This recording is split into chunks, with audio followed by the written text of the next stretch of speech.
FIFA president, Gianni Infantino, one of the greatest men of sport. Secretary Rubio's team at the State Department has worked tirelessly with the Department of Homeland Security to ensure that soccer fans from all around the world are properly vetted and able to come to the United States next summer easily. Before I took office, it would often take a year to get a travel visa, but because of the administration's hard work, now in more than 80% of the world, think of that, the wait time for a visa is 60 days or less. For those who intend to join us for the World Cup, I strongly encourage you to apply right away. The World Cup will also be an incredibly significant economic opportunity for countless American workers and businesses. We're also creating what we're calling the FIFA prioritized appointment scheduling system. That's a hard one for most people to remember, but it's there nevertheless. And this will allow World Cup ticket holders with long wait times to opt with FIFA for a prioritized interview. And I've directed my administration to do everything within the power to make the 2026 World Cup an unprecedented success. I think it's going to be the greatest. And we are setting records on ticket sales. Nobody's ever really, and FIFA's never, if you look at the numbers, nobody's ever seen anything like the kind of numbers we're doing. The early ticket sales are through the roof, and much of it is even sold out. So congratulations, Johnny. And he's got unbelievable spirit and personality and talent and intelligence, I always like to say, because it's all a part of it. But the job you've done is based on what's happening, unprecedented. Thank you, Johnny. Thank you. The FIFA Pass is being announced, the prioritized appointment scheduling system. That's the way people will remember it. So if you have a ticket for the World Cup, you can have a prioritized appointment to get your visa, because we said it the very first time we met, Mr. President, America welcomes the world. America will welcome the world here. Next year we will have between 6 and 7 million tickets sold for the matches. We will have between 5 and 10 million people coming to America from all over the world to enjoy the World Cup. And with this FIFA Pass, we can make sure that those who buy a ticket that are legitimate football fans or soccer fans, they can come and attend the World Cup in the best conditions, starting from getting their visa and then coming, of course, in the country to enjoy. So thanks for the support, thanks for the great work, and always happy to be here at home.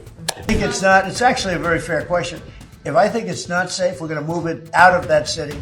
If, like the governor of Illinois, who is, look, last week and the week before, 11 murders, and 38 people were shot. Then he gets up and he says, this is a very safe. And then he says crime is better. The reason crime is better is because Cash put, about 5 months ago, a whole team of FBI people there to get ready for when we go in, and they've lowered it a little bit, like 20-25%, which isn't good enough, but it's a good start. But that was only put there because they're preparing for us to go in. And they've done a good job. So then Pritzker gets up, we've lowered crime 25, it's because the FBI was there. So, no, if any city we think is going to be even a little bit dangerous for the World Cup or for the Olympics, where they have Olympic overthrow, right? But for the World Cup in particular, because they're playing in so many cities, we won't allow it to we'll move it around a little bit. But I hope that's not going to happen, yeah. Football fans across the world are bracing for chaos as Donald Trump's proposed tourism rule threatens to derail the 2026 FIFA World Cup. The United States, Canada, and Mexico are preparing to co-host the massive event, but now visitors could be forced to hand over 5 years of social media history, phone numbers, emails, and even family details. A proposal landing just months before the tournament, sending shockwaves across fan communities. Under President Trump's proposal, travelers from visa waiver countries, including England, Scotland, France, Germany, Spain, Australia, Japan, and South Korea, would all be affected. With millions expected to attend, fans fear the rule could stop them from entering the U.S. at all. Social media users are already predicting disaster. Some warn U.S. stadiums may remain empty, with crowds shifting to Canada and Mexico instead. Others say the World Cup could flop completely if visitors refuse to hand over their private data. Football Supporters Europe Executive Director Ronan Ivan has condemned the plan, calling it profoundly unacceptable, arguing that fans should not lose their privacy and free expression simply for crossing a border. FIFA predicted 2.6 million attendees and billions in economic impact, but those numbers now face serious risk. Fans say they won't comply with this level of surveillance, and many fear being denied entry altogether.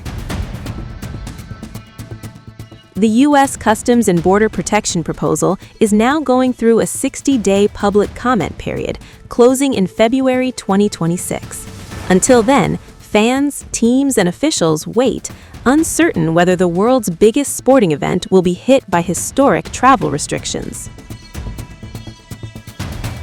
With Trump already freezing immigration applications from multiple countries, critics warn the U.S. may be sending a message that could reshape global sporting events. And as fear spreads online, one question remains: will millions of football fans still show up?